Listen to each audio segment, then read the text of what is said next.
Oi, gente! Bem-vindos a mais um Ao Vivo é Muito Pior, um podcast semanal em que o casal conta causos pitorescos e apresenta personagens curiosos que passaram em algum momento pela agitada história do Brasil.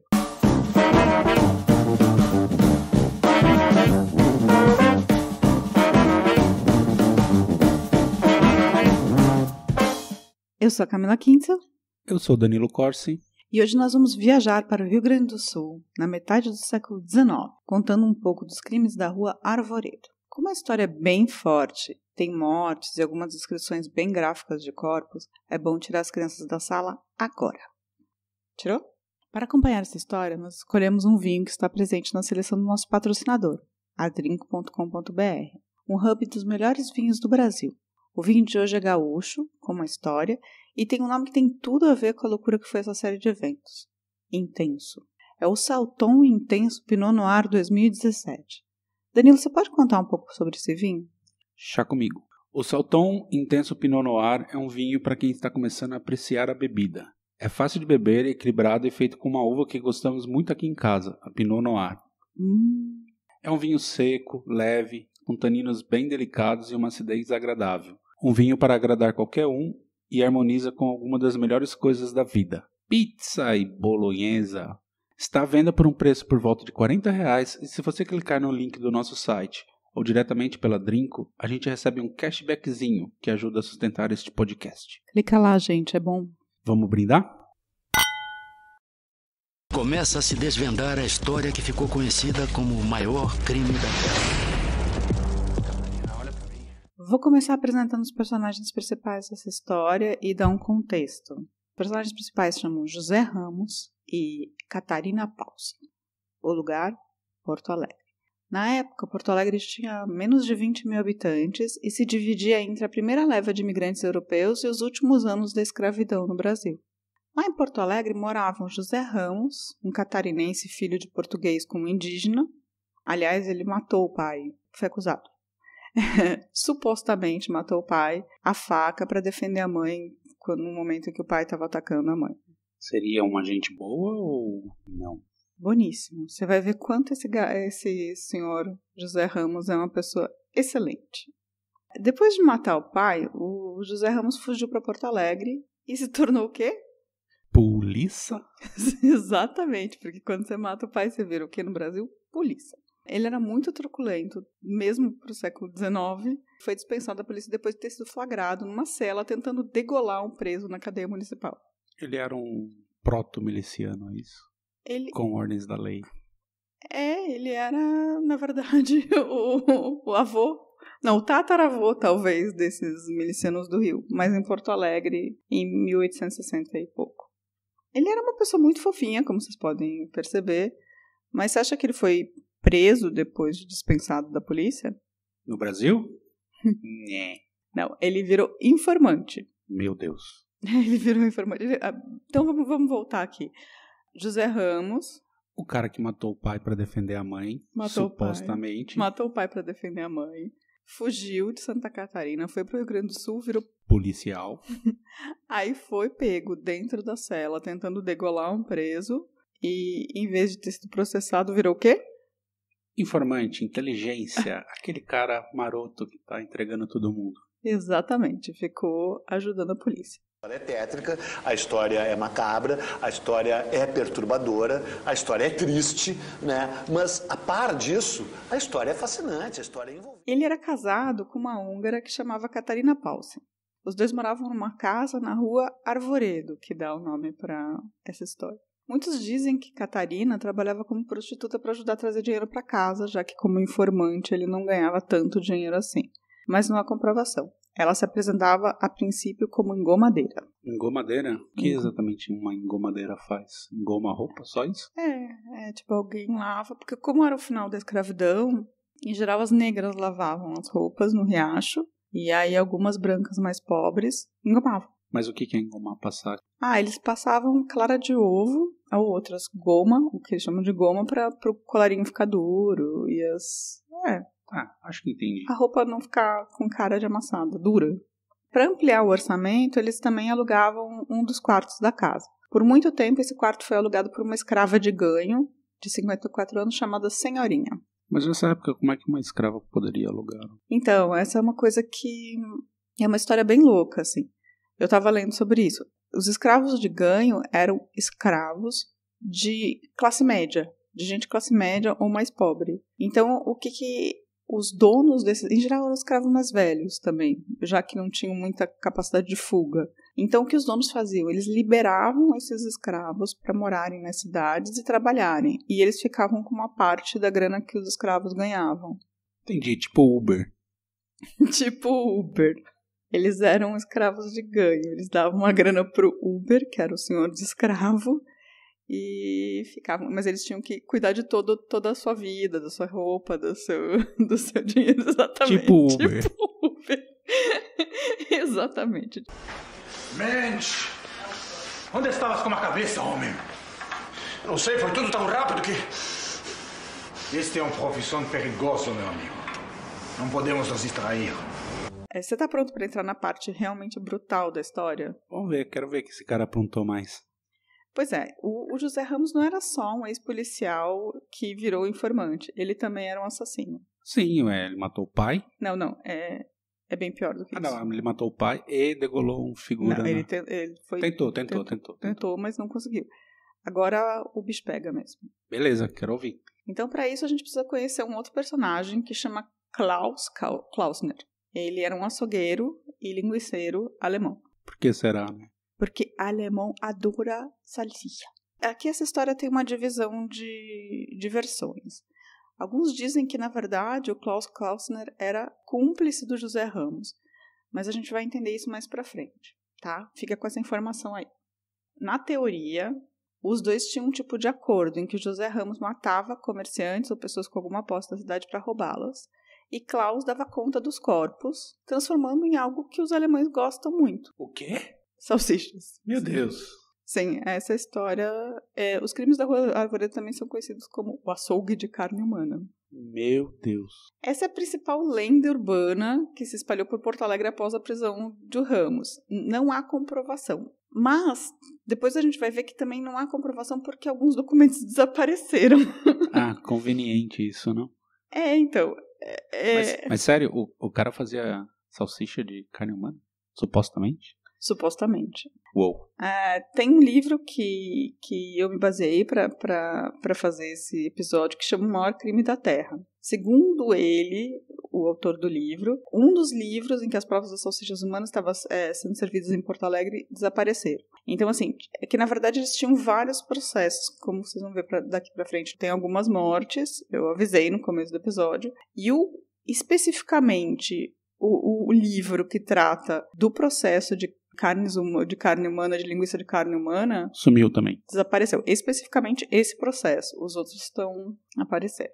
Mas vamos aos fatos. Klaus foi morto por José Ramos. A gente sabia que se sabe que o Klaus ele tinha falado que queria deixar o Rio Grande do Sul e que ele queria mudar para o Uruguai, que ele não estava mais gostando de morar em Porto Alegre. O José Ramos ficou com um pouco de medo que o Klaus abrisse o bico depois de mudar para o Uruguai, mandasse uma carta para a polícia e tal. E também por uma questão de ganância. O fato é que, uma noite, José Ramos estava trabalhando no açougue de Klaus. O açougueiro terminou o dia e deixou o ajudante Ramos terminando sua tarefa. Minutos depois, sentado em sua escrivaninha fazendo contas ou trabalho de contabilidade, Klaus foi surpreendido por golpes de machado. O cara deu uma machadada no brother? Sim, 2 golpes precisos de machado foram necessários para garantir que Klaus Klausner dissesse auf Wiedersehen para a vida. José Ramos, então, que estava no açougue, esquartejou o corpo de Klaus e colocou num baú de madeira e chamou 2 escravos de carga. Esses escravos levaram o corpo do alemão para a casa de José Ramos e Catarina e eles enterraram no porão que era de terra. Achtung, Achtung! Bus, Bus, Bus! Kindergarten, Autobahn! Bus, Bus, Bus! Willkommen im Wunderland! Bus, Bus, Bus! Schauer, trinken, Hildegard! Bus, Bus, Bus! Com o Klaus enterrado no porão da casa, em pedaços, Ramos apresentou aos clientes do açougue um contrato falsificado de compra e venda. E chegou a trabalhar mais 3 dias, mais ou menos. Na verdade, ele não estava trabalhando, ele estava juntando o que tinha na loja de valioso. A figura matou o brother e catou tudo do cara, é isso? apresentou um contrato falso, falando que tinha vendido, com tudo dentro, porteira fechada, e foi trabalhar mais uns dias. Mas o Ramos não sabia como fazer salsicha, ele só sabia como... Ele não era alemão, né? Não, era português. Ele só sabia esquartejar. Então, depois de 3 dias, ele fechou a loja, com tudo, pegou o que tinha de mais valioso e largou mão. Como ele apareceu com muito dinheiro logo em seguida, ele falou para as pessoas que tinha ganhado na loteria. Bem esperto da parte dele. Então. E assim, pensa que é século XIX, né? Aí, depois disso, por causa da Tepo, juntando a desculpa da loteria, o Ramos e a Catarina começaram a aparecer com roupas novas e eles frequentavam a ópera no Teatro São Pedro, assim. O Ramos era um maluco da ópera, assim. Mas nessa época, o Ramos, as pessoas já achavam que tinha alguma coisa errada com o Ramos. E elas começaram a chamá-lo de monstro perfumado, porque ele era desagradável, mas sempre estava recendendo perfume. Acho que é pra disfarçar o cheiro que deixava das mortes que ele cometia, não? Não sei se por isso, ou por falta de banho mesmo, mas ele gostava muito de perfume. E ele ia para as óperas e chorava. É bem bizarra essa história. Ele ia todo perfumado, todo arrumado no Teatro São Pedro para assistir aquela apresentação musical. Isso logo depois de matar alguém, e lá chorava na apresentação. E, inclusive, o apelido deles, um dos apelidos dele foi Monstro Perfumado. Mas o dinheiro também não dura para sempre. E esse dinheiro do Klaus Klausner acabou e ele precisava ir à caça de novo. E aí a gente vai para a segunda história de uma nova carnificina de um português, um comerciante português chamado Januário Martins. O Januário Martins ele era dono de um armazém de secos e molhados. E o José Ramos foi fazendo amizade com o Januário, meio que sem querer nada, assim, mas querendo muito. Ele sabia que o Januário não tinha família no Brasil, que a família estava em Portugal, e que ele vivia meio amancebado com algumas escravas. Amancebado? Ainda usam essa palavra? Não sei, mas na época eles usavam com certeza. E aí tinha um fenômeno no Brasil dessa época que eles chamavam, que eram os cacheirinhos. Cacheirinhos eram cacheiros viajantes, mas não nesse formato do cara que vai muito para o interior. Eles faziam viagens próximas, levando e trazendo produtos. Só que eles eram, em geral, crianças. Tipo aviãozinho? Tipo aviãozinho, só que cacheirinhos. Eles iam, tipo, por uma cidade, até uma cidade para outra, ou mesmo na cidade para bairros, assim. E eles eram crianças de 12, 13 anos, que, em geral, funcionavam quase como escravos brancos, no final das contas, porque eles acabavam vivendo na casa do comerciante e ficavam levando encomendas de um lado para o outro, produto, novidade e tal. O Januário Martins tinha contratados, que não é bem contratado, 2 cacheirinhos. Um que não tem o nome e o outro era o José Inácio. O Januário também tinha uma cachorra, a Negrinha, que era do português, mas que amava o José Inácio. Português tendo um cachorro chamado Negrinha. Ok. Ok.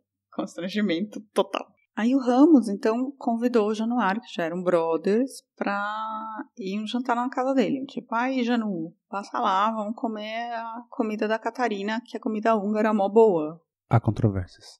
O Januário acreditou ou ficou curioso com relação à comida húngara. E o português vai pra casa, janta, conversa, toma uns goró e tal. E aí ele vai descansar no sofá da sala, assim. Tá lá, de boa, descansando no sofá da sala, sentadão, talvez fumando seu charuto. Nisso o Ramos vem por trás e ataca o Januário com golpes de machado. Ele era louco da machadinha, pelo visto, não? Ele tinha um modus operandi. Em geral, ele dava machadadas na vítima e depois ele degolava. Se ele tem modus operandi, provavelmente ele pode ser encaixado como um serial killer, então. Sim, ele tem mais de 3 mortes e modus operandi, mas a gente só tá na segunda, por enquanto. Depende, ele matou o pai. Mas o pai, Klaus, e agora o Januário. E aí ele degola. Ele arrasta o corpo do Januário até o porão e sai novamente. Ele foi atrás do José Inácio, porque ele sabia que o menino tinha visto os dois saindo da venda, né, juntos. E aí ele chega pro menino e fala, olha, o Januário tá lá na minha casa e ele mandou te chamar. O menino, né, se veste rapidamente, porque afinal de contas o patrão mandou chamar e vai com o Zé Ramos, assim, pra casa dele. Nisso, a cachorrinha, a Negrinha, vai junto. Na casa, o Ramos diz pro menino que o comerciante deu uma saída, mas vai voltar logo. E aí fala, você não quer comer um pão aqui, alguma coisa? Nisso o menino senta no mesmo sofá que estava o Januário minutos atrás e vai comer. O que acontece? Machadada. Exatamente. José Ramos pega a machadinha de novo, ataca o menino e degola. Só que a cadelinha, ela tá pra fora da casa e ela começa a ouvir os barulhos e sabe que o dono dela tá lá fora, lá dentro, e ela se desespera. E aí ela começa a arranhar a porta loucamente, latir, chorar, fazer os cambau, assim. Coisas que os cachorros fazem pra defender os donos. É uma fofa essa cadelinha. E aí o Ramos deixa a cadela entrar e faz o quê? Machadada na cadelinha. Não, ele só degola. Mas mata a cadelinha também. Cara, é muito pesado isso. É horrível. Aí no porão ele leva também o corpo do José Inácio e da cadelinha pro porão. Aí ele tira todos os pertences dos corpos, ele rouba os sapatos, tem uma grana lá no bolso do comerciante e tal. Divide, esquarteja os 3 corpos, enterra as partes maiores numa cova rasa no pátio e joga o resto dos corpos das partes menores no poço. Aí dizem que ele, toda vez que matava alguém, ele se sentava à mesa e lia um salmo, se vestia e ia ao teatro para aproveitar a ópera. É um sarcástico.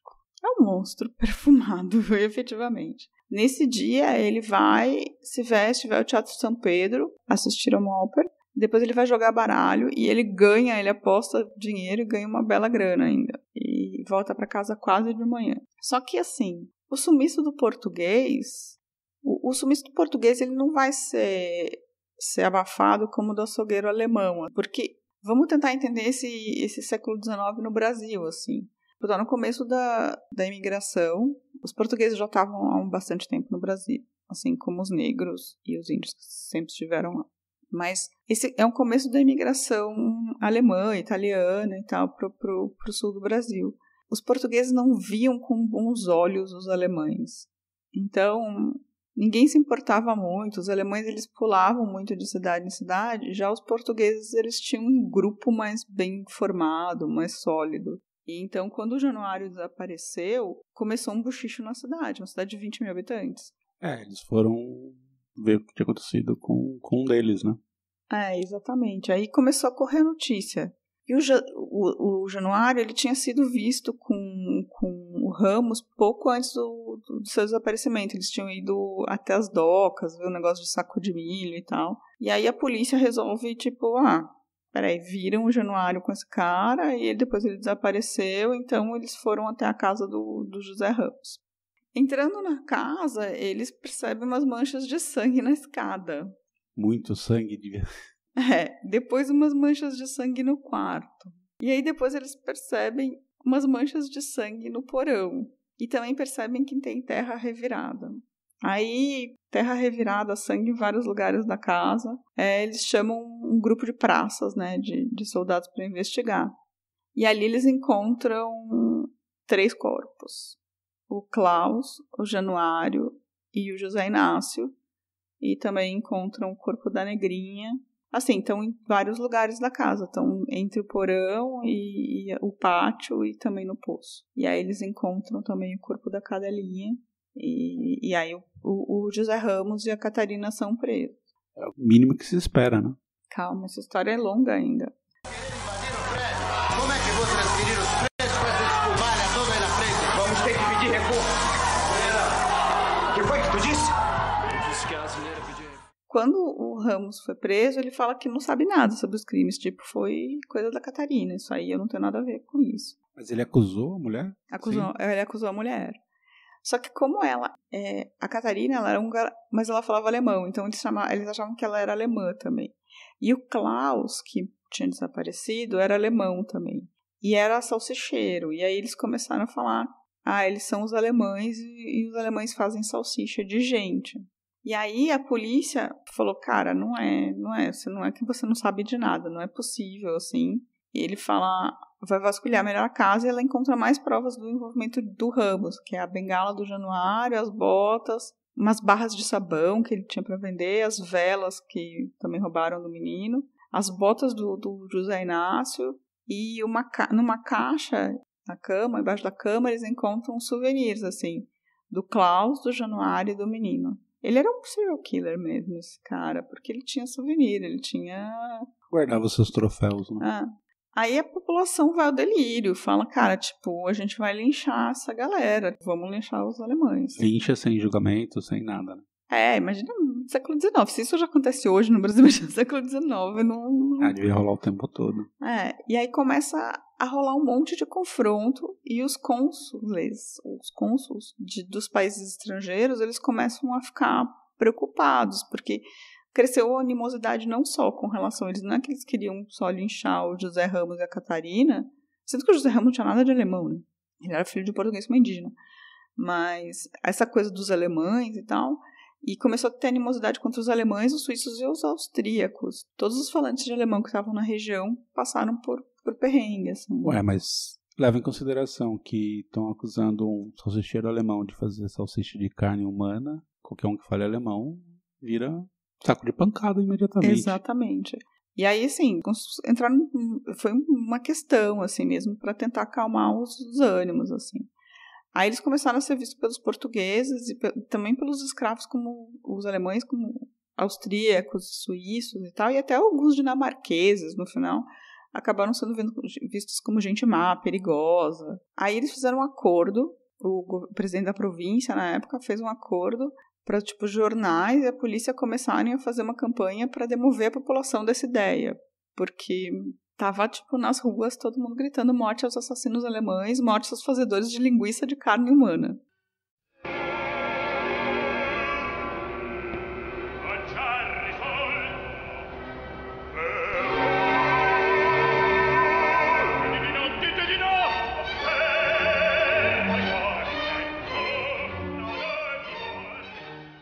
A Catarina, ela também foi presa, mas ao contrário do José Ramos, que nunca confessou nada, ela já começou a falar, na hora. Falou, a culpa é do José Ramos. X9. A culpa é do José Ramos, eu só vi os corpos depois do Ramos ter matado, eu não tinha nada a ver com isso, eu só tava lá, sou engomadeira. A senhorinha, que é a escrava que morava na casa, né, que alugava uma casa, um quarto na casa, ela conta que viu o português, o menino na casa, e mais tarde viu a Catarina lavando o sangue na escada. E aí a senhorinha falou, nossa, mas por que tanto sangue nessa escada, né? O que aconteceu aqui? Aí a Catarina disse para a senhorinha que o Zé Ramos tinha matado uma galinha, mas como ele era descuidado, ele tinha deixado o sangue espalhar por toda a casa. Então a teoria de que a Catarina não sabia nada que ela alegou já vai por baixo. Ela realmente era cúmplice ali, limpava a sujeira do marido. Então...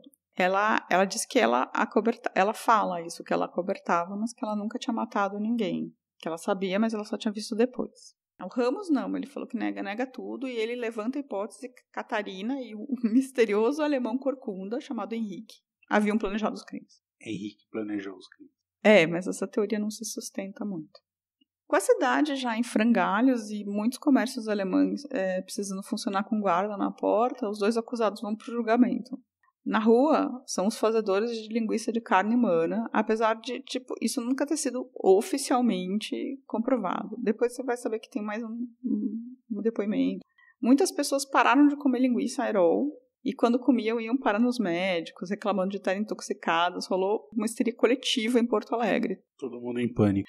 Basicamente era uma vila de 20 mil pessoas que tinha certeza que toda salsicha era de carne humana a partir de um determinado momento, e todo mundo achava que era canibal. A Catarina, ela foi condenada como cúmplice do assassinato de Januário do José Inácio e foi sentenciada a 13 anos nas galés com trabalhos, que é presa com trabalhos forçados. O José Ramos foi condenado à forca pelos crimes contra o José Inácio e o Januário. Né? O Januário. E a Cadelinha. Não podemos esquecer da Negrinha. Mas duvido que ele tenha. Não, a Cadelinha não entrou no nome. Pelo crime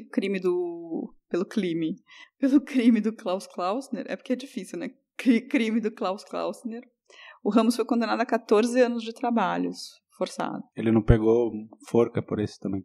Não, então, isso é excelente, porque eu estava lendo as notícias da época, e o imperador, ele tendia a reverter pena de morte em perpétua quando tem mais de um crime e ele não é condenado à forca por mais de um crime, entendeu? Entendi. Se ele fez 2 crimes, um não pegou a forca, ele se dá bem. É, mais ou menos isso, assim. Eu matei 2 pessoas. Aí o júri me condena à forca num dos crimes. E no outro não, a chance de converter isso em perpétuo é grande. Agora, se condenar à forca em 2, aí, tipo, dançou. Aí, realmente, o imperador converteu a prisão do Zé Ramos em perpétuo. O cônsul prussiano, que na verdade eles não eram alemães ainda, eles eram prussianos, em Porto Alegre fica irritadíssimo com a situação. Ele foi a público mais de uma vez reclamar do tratamento diferenciado para pior que os imigrantes alemães tinham mesmo quando eram óbvias as vítimas. Porque assim, ele pegou forca pelo crime dos portugueses e pelo crime de ter matado um alemão, ele foi condenado a 14 anos. Mas aí o cara não leva em consideração que o próprio açougueiro também fazia salsichas de carne humana. Então, mas isso não estava claro ainda. Isso só vai ficar claro algum tempo depois, porque a Catarina, ela tinha confessado, assim, que a participação, que só de olhar, mas depois, alguns anos depois, a Catarina manda chamar o delegado e resolve fazer, em 1968, ou seja, os crimes foram em 63, 64, foram 4 anos depois, ela presa, ela resolve fazer uma confissão geral e total. E aí vão aparecer mais mortes e todo o resto. O famoso plea deal. Não, porque ela já está condenada. Mas provavelmente ela vai ter algum benefício fazendo delação. Não, era um plea deal com Deus mesmo nesse caso. Ela estava mal porque ela achava que ela tinha que confessar, porque senão ela ia para o inferno. José Ramos, o senhor está preso. Januário. Num poço desativado, os policiais encontram os corpos de um homem, um menino e um cão. Eles são logo reconhecidos. Eles estão falando do comerciante do caixeiro desaparecido? Exatamente. O processo que trata dos crimes das linguiças humanas simplesmente desapareceu do arquivo de Porto Alegre. Segundo o autor e historiador desse livro, o Décio Freitas, não tem como encontrar. Mas existem relatos das confissões da Catarina. Segundo ela, o José Ramos, o Klaus Klausner, que é o açougueiro, e o alemão Corcunda, apareceu o Henrique. Ele existe, então. Ele existe. Eles são sócios. Eles eram sócios em vários crimes. Teoricamente, o Henrique e o Ramos ficavam com uma parte da grana e o Klaus fazia pelo prazer de ver as pessoas comerem as linguiças de carne humana. E também para agradar Ramos, segundo... Porque eles eram super brothers, o Ramos e o Klaus Klausner. E aí ele gostava de ver as pessoas comendo as linguiças. Nesse esquema, segundo a confissão da Catarina, que depois desapareceu, o Ramos atraía as vítimas, em especial mulheres alemãs sozinhas em viagens a Porto Alegre. Ele convencia essas mulheres a ir jantar na casa dele, e aí matava e entregava os corpos para o Klaus e para o Henrique, que desossavam, temperavam e faziam as linguiças. E aí eles vendiam essas linguiças com um preço especialmente barato. Nem sei o que dizer. Porque aí sabiam que ia ter mais gente. E dizem que em alguns casos eles até davam as linguiças para classe alta de Porto Alegre, assim, mandavam como presentes. Aí tem uma ironia. Os ossos eles eram incinerados, moídos e jogados no Rio Guaíba. Era um crime sem vestígio. Teoricamente, é por isso que eles nunca tinham sido descobertos, porque eram só viajantes que estavam de passagem na vila, sumiam com todas as provas, com a carne e tal. Sem corpo não há crime. Sem corpo não há crime. Agora há, né? Mas o goleiro Bruno podia. No depoimento, a Catarina fala sobre outras pessoas que foram mortas. Teve uma viúva de São Leopoldo, a Luísa, que foi atraída por Ramos, um colono alemão chamado Afonso, que depois de uma bebedeira com Ramos encontrou fim na Rua Arvoredo também. Ela conta a história que ela atraiu tarde da noite. 2 alemães, chamados Schmidt e Wickler, tiveram o mesmo fim. Com esses homens que possuíam algum dinheiro, Catarina admite ter mantido relações sexuais, e aí ela fala que ela era realmente prostituta para ajudar nas despesas da casa. Ah, tá. Então, engomadeira era só papinho. Então, ela fala que ela saía e buscava alguns clientes, e quando ela percebia que os clientes tinham grana, ela trazia eles de volta para casa, e o Ramos, que tinha esse prazer gigante de matar, dava conta deles. Mas aí ela fala que ela não se sentia culpada, porque o Ramos era o homem da vida dela, e ela nunca tinha sentido nenhum prazer e tal, e era isso, ela só trazia para agradar o Ramos. Ela também confessa mais 2 assassinatos do Ramos, que de um marujo que consegue evitar o ataque da machadinha, mas recebe um golpe na nuca, de martelo, da própria Catarina. Ou seja, então ela também é parte da parada. Então nesse caso, ela fala que ela estava lá com esse marujo que ela tinha trazido para casa, e aí o Ramos vai atacar, o marujo espertamente desvia, e a Catarina vem com um machado, meio para salvar o Ramos nessa briga, né? Porque eles entram numa briga. Mas foi machado ou martelo que ela foi? Não, ela pega o martelo e dá na nuca do cara, e o cara desmaia. E aí o Ramos degola e tal, e mata. E conta a história de um outro alemão chamado Hans Fitch, que é que morava em Montevidéu e era contrabandista. Esse cara, ele recebeu a machadada na cabeça, mas com a cabeça arrebentada, não sei se por excesso de adrenalina e tal, ele saiu da casa, conseguiu se desvencilhar do Ramos e saiu da casa ainda com a machada na cabeça, assim. E ele foi perseguido pelo José Ramos e pelo Henrique, o Corcunda, e aí eles conseguem, o cara tá com a cabeça arrebentada, andando pela rua, e eles trazem de volta e aí matam o cara. Brutal. É horrível, as histórias são horríveis. A morte do Klausner, segundo a Catarina, foi motivada pelo fato do açougueiro estar cansado e com medo de ser descoberto. Ele começou a falar, tipo, vocês estão matando muita gente, daqui a pouco vão descobrir e vão mandar a gente pra forca. Ele falou, eu vou parar com isso, eu vou me mudar pra Montevidéu e vou deixar tudo pra trás.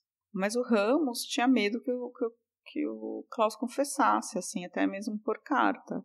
E aí ele falou, não, quer saber, eu vou me livrar do alemão antes de qualquer coisa. Aquela velha tática do queima do arquivo, né, que sempre existiu. Mas eles eram amigos, é bem louco essa história. O Ramos, ele era realmente um psicopata, assim, ele era um serial killer, ele era uma pessoa motivada por grana, mas também motivada por, assim, não se justifica. E aí o promotor de justiça na época, ele se vê com um pepino gigante nas mãos depois dessas confissões, assim. A visão dos portugueses sobre a Alemanha já não era das melhores. E 3 deles, que era a Catarina, que era húngara, mas todo mundo achava que era alemão, o Henrique Hittmann, que agora o Corcunda tem um nome, e o Klaus Klausner, eles estavam envolvidos no crime de alguma maneira. Então, 3 alemães envolvidos nos crimes e o José Ramos, assim.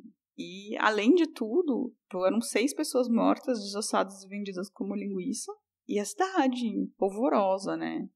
Aí o cônsul da Prússia, ele teve uma reunião com o presidente da província e falou, olha, caso vocês soltem essas informações, o antigermanismo deve crescer ainda mais. E ele falou, então eu vou parar com a imigração, eu não vou trazer mais prussianos para cá por uma questão de segurança. Se vocês vão soltar essa informação, acabou. Foi por isso que então os documentos todos desapareceram. Então, e aí o governo central do Brasil, ele falou, bem, a gente vai soltar essa informação para a galera, mas esses caras tipo já estão ou presos ou fora de circulação, assim, o Klaus está morto e os outros estão presos, não vão sair tão cedo, assim, então eles abafam essa parte e fica o José Ramos e a Catarina responsável pela morte do Klaus e do José Inácio e do Januário. Até porque os outros, tirando acho que talvez a viúva de São Leopoldo, o resto era tudo meio imigrante, que viajavam, não é que tinham laços fortes na comunidade para alguém se importar.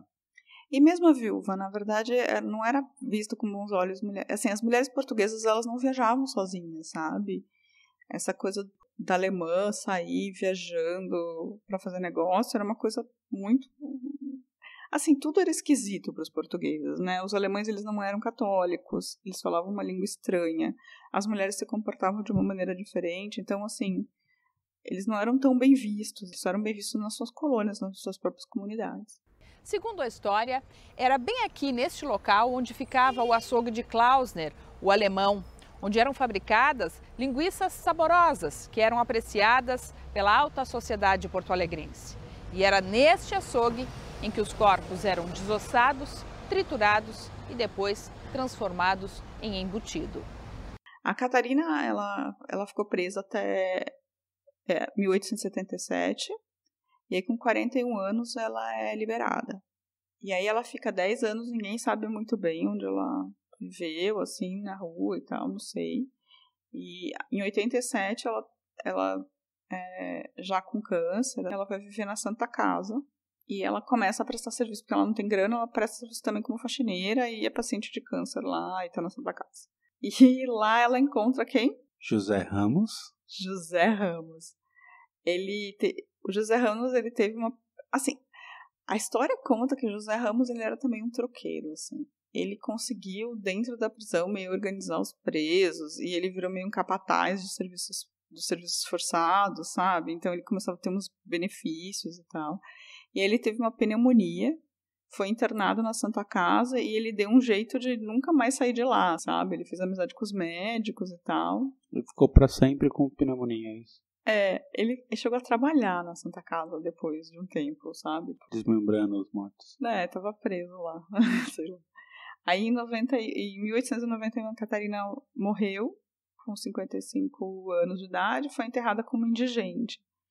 Já o José Ramos, no mesmo ano, ele estava já cego, porque ele tinha contraído lepra, hanseníase, né? E ele morreu na Santa Casa também. Os dois morreram então no mesmo ano? No mesmo ano. Uau. Na época das confissões de Catarina, saiu uma notícia no jornal francês e depois foi replicada no mundo, tipo, sobre essas histórias das linguiças de carne humana. E o Charles Darwin, sabe? Sei. Já ouvi falar. O próprio pai do darwinismo, ele lê sobre essa notícia e ele escreve nos seus cadernos sobre esse que ele chama de o pior crime da Terra. Ele lança o seguinte comentário, eu vou ler para acabar esse episódio. Informa-se que no extremo meridional do Brasil, na pequena cidade de Porto Alegre, um grupo de perversos, bichos, matou várias pessoas, usando sua carne para manufaturar linguiça, que não só comeram, como também induziram os habitantes a comê-la. Uma vez que nesta região do Brasil há uma enorme disponibilidade de carne bovina, a explicação para o canibalismo não deve ser a fome. O temor de Liel de que a humanidade perca sua posição nobre e vote à bestialidade é certamente infundado. Mas as regressões ocasionais à bestialidade sempre ocorrerão. Há um chacal adormecido em cada homem. Intenso. Mas eles também, então, comiam a linguiça humana, pelo que o Darwin disse. Então, esses são todos relatos de segunda e terceira ordem, porque, como eu disse, a confissão da Catarina desapareceu, né? Dos documentos públicos oficiais. Mas sim, segundo essa confissão, me disse, a Catarina falou que ela provou uma vez a linguiça e ela não gostou, e eles todos, o Klaus provava para tempero e tal, e o José Ramos também. São expressivas as representações de uma Catarina a seduzir desconhecidos na rua, a motivar o repúdio das senhoras ao seu comportamento, confirmando a primeira impressão de que bela loira não era boa coisa. Bem, gente, esses são os crimes da Rua Arvoredo, também conhecido como o pior crime da Terra, ou também conhecido como o açougue de linguiças de carne humana. Uma bela história bizarra do Brasil essa daí. Não, é surreal. Completamente. Depois essa história se repete no Brasil, porque depois, muitos anos depois, tem um outro casal que faz salgadinho. Não sei se você lembra disso. Verdade, na Bahia. Eu não lembro onde era, mas tinha um grupo que também resolveu fazer um sargado. Coxinha com carne humana. Então. Essa foi a primeira vez que isso aconteceu, mas é uma história que ninguém conhece, assim, bem pouco conhecida. Em Porto Alegre eu acho que ela seja mais conhecida como lenda urbana. A Rua Arvoredo não chama mais Arvoredo. Mas, assim, buscando lá, você consegue ver a casa ainda está em pé. A casa ainda existe? Dizem que sim. Não sei se em 2019, mas até alguns anos ela existia. E é isso, gente. Desculpa se assustei muita gente, mas achei que essa história valia a pena ser contada. As histórias de um certo Brasil real que nem todo mundo conhece, né? E todo o fundo político é muito louco também, se for pensar, sabe? Tudo que estava acontecendo em volta também é muito louco. Os caras abafaram o crime porque o cônsul da Prússia falou, não vou trazer mais gente se vocês falarem que... Mas isso ainda é uma praxe no mundo inteiro, em qualquer lugar do mundo, ainda hoje, assim. Sim. Vide a Turquia e o nosso querido jornalista da Arábia Saudita. O Khashoggi, né? O Jamal Khashoggi. Então, é isso. Então é isso, gente. Espero que vocês tenham gostado e... Dia vegetariano é bom, hein? Incentivando todo mundo. Um beijo. Tchau, tchau. Tchau. A vida é muito pior Este programa é um oferecimento de drinco.com.br. Oi, ainda tá aí? A gente não falou durante o programa e a gente vai começar a falar isso daqui a um tempo, mas eu gravei esse recadinho extra para lembrar vocês que a gente tem um site, que é o www.muitopior.com.br, onde você encontra todos os programas, as descrições, os links, tudo que a gente falou aqui. Vai lá, dá uma olhada. A gente também tem um Twitter, que é o @muitopior, e um Facebook, @muitopiorpodcast. Manda um recadinho pra gente lá, a gente quer saber o que vocês estão achando. É super importante ter feedback nisso, assim. Saber o que vocês estão achando, se vocês gostaram, o que vocês não gostaram, dicas de histórias. E você também pode mandar um e-mail pra gente no contato@muitopior.com.br com tudo que vocês quiserem. A gente dá um olá pra vocês ao vivo, se vocês entrarem em contato. Beijo!